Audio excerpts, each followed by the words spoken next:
నా పేరు దిడ్ల వీర్రాఘవులు. తూర్పు పశ్చిమ గోదావరి జిల్లాల గ్రాడ్యుయేట్ ఎమ్మెల్సీ జరిగింది. దానికి నేను పీడీఎఫ్ పక్షాన అభ్యర్థిగా ఉన్నాను.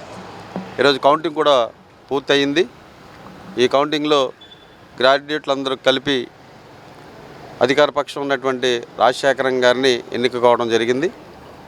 ఈ ఎన్నికల్లో ఆ రకమైనటువంటి రిజల్ట్ రావడానికి గల కారణాలు, ఒకటి, గత 2007 నుంచి జరుగుతున్న శాసనమండలి ఎన్నికల్లో ఈ తూర్పు పశ్చిమ గోదావరి జిల్లా గ్రాడ్యుయేట్ ఎమ్మెల్సీ ఎన్నిక, ఒకటి 2007లో జార్జ్ విక్టర్ గారు, 2019లో ఐ వెంకటేశ్వరరావు గారు కూడా గెలుపొందారు. ఈరోజు సిట్టింగ్ ఎమ్మెల్సీ ఐ వెంకటేశ్వరరావు గారు మా పీడీఎఫ్ పక్షాన ఉన్నారు. సో ఈ సందర్భంగా ఈ పీడీఎఫ్ అభ్యర్థిని ప్రకటించడంలో ఆలస్యమైనటువంటి సందర్భంలోనే పీడీఎఫ్ అభ్యర్థి పోటీలో ఉన్నట్టుగానా లేనట్టుగానే అనే అంశం కూడా ప్రజల్లో, ఉపాధ్యాయులు, గ్రాడ్యుయేట్లో చాలా అనుమానాస్పదంగా ఉన్న సందర్భంలో పూర్తి స్థాయిలో క్షేత్రస్థాయిలో మా పేరు వాళ్ళందరికీ చేరకపోవడం వల్ల ఈరోజు మేము ఈ ఎన్నికల్లో ఎన్నిక కాకపోవడం అనేటువంటిది జరిగింది. ప్రత్యర్థులు అయితే మాత్రం ఏనాడో గత 4-5 నెలలకు ముందే ప్రకటన చేసుకోవడం, వారి ప్రచారంలో ముందుండటం, వారు పేరు ప్రజలకు బాగా రీచ్ అవ్వడం, ఆ కారణంగానే వారి వేళ ఈ ఎన్నికల్లో ఎన్నుకోవడం అనేది జరిగింది. ఏమైనా ఈ 2 జిల్లాల పట్టభద్రులు చేసిన దానికి మేము అంగీకరిస్తూ, మేము వారికి మా పేరు ఉందని చెప్పి ఈ పీడీఎఫ్కు ఉన్నటువంటి పేరు, గౌరవం, మర్యాద అన్నిటిని వాళ్ళు గౌరవించారు. కానీ పేరు చేరకపోవడం వల్ల మాత్రమే ఈరోజు పట్టభద్రులు మమ్మల్ని ఎన్నుకోకపోవడం జరిగిందని చెప్పి మేము భావిస్తూ ఉన్నాం. భవిష్యత్ ఎన్నికల్లో సజావుగా జరిగినాయి అని అంటే మీడియాలో మాత్రం చూడడం జరిగింది. అక్కడక్కడ కొంచెం అప్రజాస్వామిక అంశాలు జరిగినాయి అని చెప్పి ఉన్నా. దురదృష్టకరం.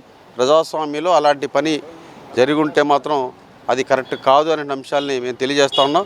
భవిష్యత్తులో ఎవరైనా సరే ప్రజలకి స్వేచ్ఛనివ్వాలి. వారికి కావాల్సిన వ్యక్తుల్ని చట్టసభలకు కానీ శాసనమండలి కానీ పంపించుకునే పనిలోనే ఎన్నికలు జరగాలి, ప్రశాంతంగా జరగాలి.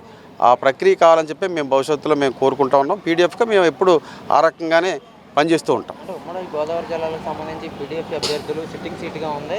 మొత్తం 2,18,000 ఓట్లకు గాను 77,600 చిల్లర ఓట్లు మెజారిటీ వచ్చింది. మీకు కేవలం 47,200 ఓట్లు వచ్చింది. అంటే ఇంత వ్యత్యాసానికి గల కారణం ఏంటంటారు? అది మీ సిట్టింగ్ సీటుగా ఉంది కదా. మీరు ముందు చెప్పా, ఈరోజు జనవరి నెల వరకు కూడా అభ్యర్థి ఖరారు కాకపోయిందనేటువంటి అభ్యంతరాలు గ్రాడ్యుయేట్లో ఉన్నాయి. ఒక సందర్భంలో పీడీఎఫ్ పోటీలో ఉంటుందా లేదా అనుమానం కూడా వ్యక్తం చేసిన సందర్భాలు అక్కడ కూడా వినడం కూడా జరిగింది.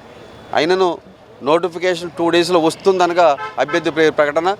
అభ్యర్థి కేవలం 25 రోజులు మాత్రమే 6 జిల్లాలు తిరిగి ఓటర్స్ కలిసే అవకాశం ఉంది.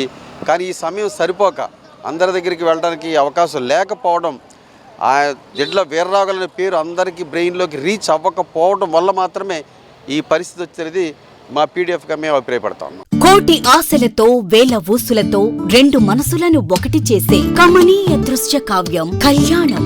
మీ ఇంట జరుగు శుభ వివాహ వేడుకలలో మన సంస్కృతి సంప్రదాయాలు ప్రతిబింబించేలా సుమనోహరమైన స్వర్ణ వర్ణాల సంగమంతో ముస్తాబైంది మీ చందన వారి కళ్యాణ కోవెల. అందరికంటే విభిన్నంగా ఎక్కువ కలెక్షన్స్ చౌక ధరలకే నవవధువుల కోసం ప్రత్యేకంగా కాంజీవరం నేతకారులచే రూపుదిద్దుకున్న వేవేల వర్ణాల పట్టు చీరలు, కళా నైపుణ్యం కలగలిసి మీ అభిరుచికి అద్దం పట్టే పట్టు పదనిసలు, అప్ టు డేట్ కలెక్షన్స్ తో మీ ఇంట వివాహ వేడుకలకు కావలసిన డిజైనర్ సారీస్, ఫ్యాన్సీ సారీస్, పెట్టుబడి చీరలు, ladies churidars, dress materials, ghagras, gents shootings and shirtings, mens branded readymades, complete kids wear collections తో మీకు అపూర్వ స్వాగతం పలుకుతోంది మీ చందన వారి కళ్యాణ కోవెల. మా జ్యువెలరీ విభాగంలో బంగారు ఆభరణాలపై అతి తక్కువ తరుగు, మజూరీ లేదు. వెండి వస్తువులపై అతి తక్కువ మజూరీ. విచ్చేయండి చందన బ్రదర్స్, ఏలూరు మరియు జంగారెడ్డిగూడెం.